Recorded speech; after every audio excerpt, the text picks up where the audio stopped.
I'm now going to walk across to my next interview with a guest we are very familiar with, Sara Stevens, who is an occupational therapist and co-founder of Therapy Works. Good morning and welcome again. It's always great seeing you. Thanks for having us. So we are still in the month of Autism Awareness, and you know, there are different things that encompass this I wouldn't call it a disability, this diagnosis. Yes. Yeah, autism is an umbrella term for several things that fall underneath it. But yes, so the month of April is considered Autism Awareness Month. And as occupational therapists, one thing we work with kids with autism and adults, but I work with kids, is sensory processing. Right. And sensory processing, we talked about that before, that's just taking all the information into your environment, paying attention to what's important, and filter out the non-important information so you can focus on and attend to the task at hand. Right. So many kids with autism experience sensory overload. You don't have to have sensory processing issues if you have autism, and if you have sensory processing issues, it doesn't necessarily mean you have autism, but it's a piece of the puzzle. And explain to me what the overload entails. So it's things are louder, brighter. I have a clip actually for us to watch that kind of gives a good overview. It's a video of a mom and a child going through a mall, and you'll see a zone in. You haven't seen it yet, so it'll be good for you to experience it. And just how their world is they focus on the small details, and they can be very easily overwhelmed. Now, I will tell everyone at home too to not turn the volume down, because it does get kind of uncomfortable for us. But it's something to know, it's just a minute and a half, and so really we should be able to handle this, because a lot of people, it's their life 24/7. So it's important to watch it and keep the volume up. So that you could really get the real experience of what they go through on a daily basis. A minute and a half can't compare to a full day of it, but it gives us a little insight, best we can get. All right, so let's take a look at that video right now.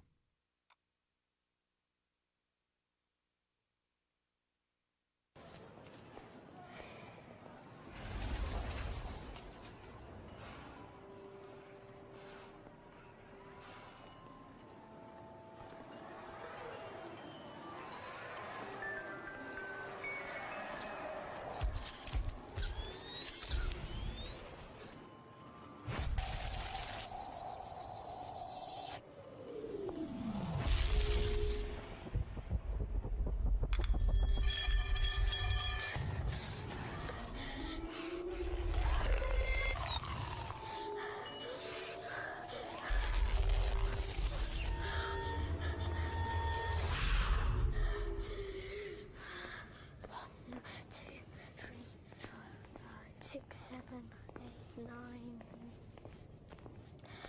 Take my hand.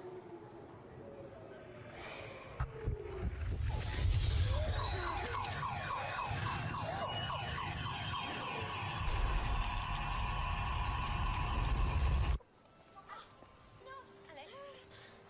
It's fine, isn't it? I'm not naughty. I'm autistic.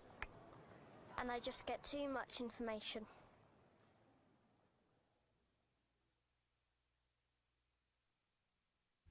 Oh wow, that's just a little taste of what happens. And you know, even me watching that for the first time, seeing that there, it started to overwhelm me a little bit. Yeah, you know, and to think that they go through that 24/7. Yeah, well, and every person with autism, their experience is different. So, but this is just a nice sample of it. I like it because it pulls in how all the little details are really big details. Like we walk past someone dropping coins all the time, but we can filter it out. Or the crinkle of a bag. We'll hear it in our background, but we won't pay attention to it. But it becomes full center for some of our friends with autism. And you can imagine that situation, that child in the mall, anything's gonna get him upset, because he's already in the, we have two nervous systems. We have our rest and repose and our fight or flight. Where we're in our rest and repose right now. We're calm, we're able to make rash decisions, we're able to understand that little things aren't big things. When people have sensory processing overload, they go into fight or flight. It's like when our adrenaline's pumping, and any little detail can become a huge instance. Wow, so like at any point in time, that your nervous system can switch into the fight or flight mechanism, so to say. And this is why a lot of our families work really hard to make things consistent for their kids, because we'll work with kiddos who are good, but at any kind of transition can set them off, or our parents will say, I had to take a different road to Therapy Works today, and the child knew, then they turned a different, the 3-year-old knew when you turned down a different street, and they got very upset because they thought they were coming to therapy works. And even though the mom is saying, we're going to work, we're going to therapy, right. Because of that, it's out of the system, it's out of the routine. So do routines play a major part in the daily life of an autistic person? Yeah, again, it depends on the individual, but routines do help them stay calm and understand what's, kind of prep their body so they don't have to go that fight or flight. That being said, we also work on kids to help them get out of their routines. Right. Because parents can't set up the whole environment. You never know when something's going to change. Yeah, correct. So we will, in therapy, and parents will do it at home, work on changing small parts of the routine so that when bigger changes come, the child is able to better process that and handle that piece. Right. Yeah. I've heard terms of, those who are high on the spectrum and those who are low on the spectrum. Could you clear that up for us? Sure. So autism, like I said before, is a big umbrella term, just like any disability, really. And there'll be people who, like with someone with more involved autism, maybe it'll be nonverbal. They might stim. That's when they maybe sometimes my kids like to look at lights through their fingers, or they like to spin things. And that's when they maybe have a lot more sensory involvement, so they get overwhelmed easily by certain sensory inputs. And then we go all the way to the other end of the spectrum, and those are people who maybe can focus on small details. They maybe have some communication problems, some challenges, but they also can function. I mean, I know many people with autism who are married and have jobs and have families and are successful. Yeah. And so, that's why it's that spectrum. And I've heard, one time I went to heard someone speak from a doctor from Yale, and he said, at what point do they go from just being autistic to just kind of being quirky? And we have our friends that are more socially out there and want to be surrounded by people, and we have other friends who like to have their 3 close friends and like to spend time in certain settings, and they're not autistic, but they just have different preferences, and that's what the autism spectrum is too, is that it's a range of people's preferences and abilities, language, communication, social interaction, that sort of thing. For those of us who are considered neuronormative, how do we go about, what are some of the guidelines you would give in regards to communicating with somebody who is autistic? Well, I think kind of take the cues from who's with them, or finding out how they best communicate. One thing with the sensory, kind of when the people get sensory overload, that sort of thing, different places will make accommodations to help those families. Right. Like some of the cinemas do a sensory-friendly showing of films where the sounds aren't so loud. Oh, really? And the lights aren't so dark.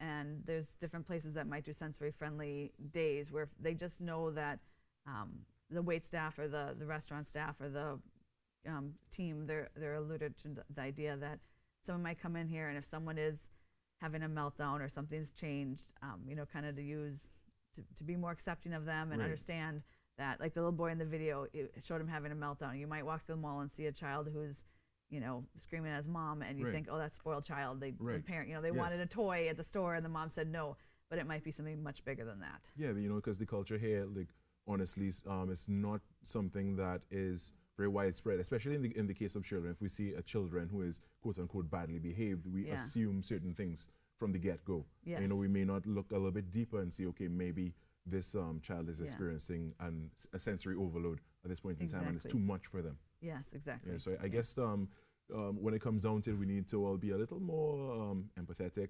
and to really extend ourselves a little bit and try to understand rather than to judge. Yes, exactly. Yeah, perfect.